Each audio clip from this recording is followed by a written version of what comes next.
Ken je de mythe van Atlantis? Een Griekse stad die is opgeslokt door de zee.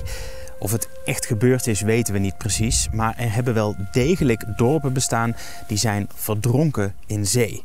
Door stormvloeden, veranderingen van geulen en het bewust onder water laten lopen van stukken land zijn veel dorpen verdwenen. En één van die dorpen lag hier, voor de kust van Kolijnsplaat in Zeeland. En iets wat daar nog aan herinnert is deze Romeinse tempel voor de beschermgodin van zeevarenden, Nehalennia.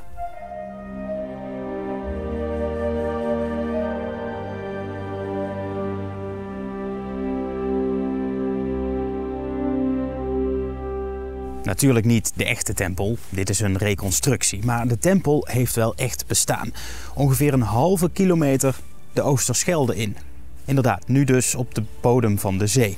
Maar waarom staat hier in een Zeeuws dorpje met nog geen 2000 inwoners een Romeinse tempel? Dat heeft alles te maken met het verdronken dorp Ganuenta. Vroeger gingen mensen vaak in de buurt van water wonen. Daar kon je vissen, dus je had eten. En water was natuurlijk ook heel belangrijk voor de handel. Veel Nederlandse steden zijn gesticht aan het water, zoals Utrecht, Amsterdam en natuurlijk Den Bosch. Allemaal zijn ze gebouwd aan een rivier. Zeeland staat natuurlijk bekend om haar waterwegen. Denk maar aan de Ooster- en de Westerschelde. Deze provincie heeft wat dat betreft een drijfnatte geschiedenis.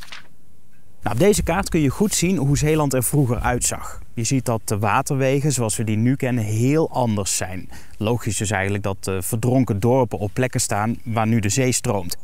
Twee belangrijke nederzettingen uit die Romeinse tijd stonden in de buurt van Domburg en Kolijnsplaat.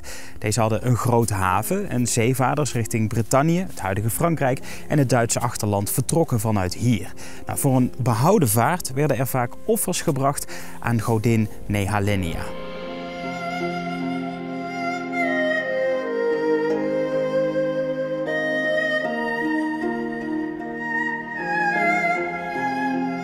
De oorspronkelijke tempel stond in het verdronken dorp Ganuenta.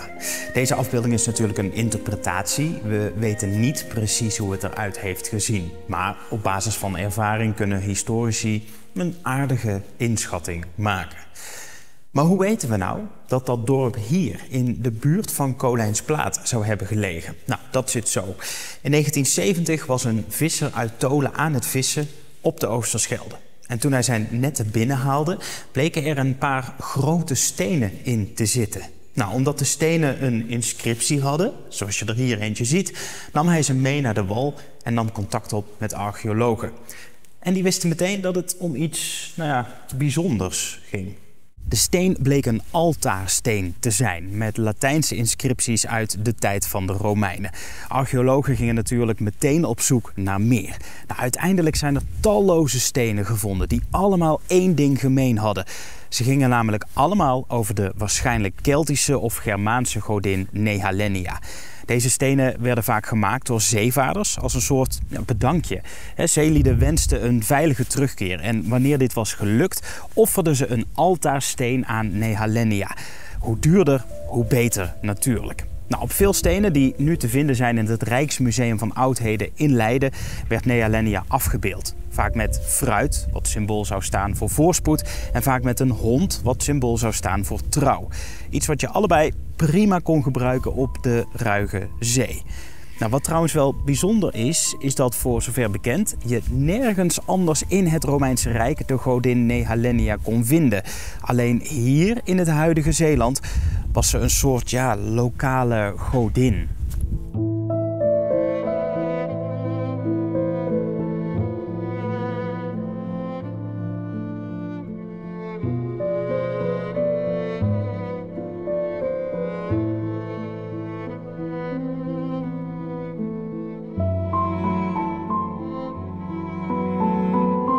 Rond het jaar 400 vertrokken de Romeinen uit Zeeland en namen dus ook hun godin en de verhalen mee.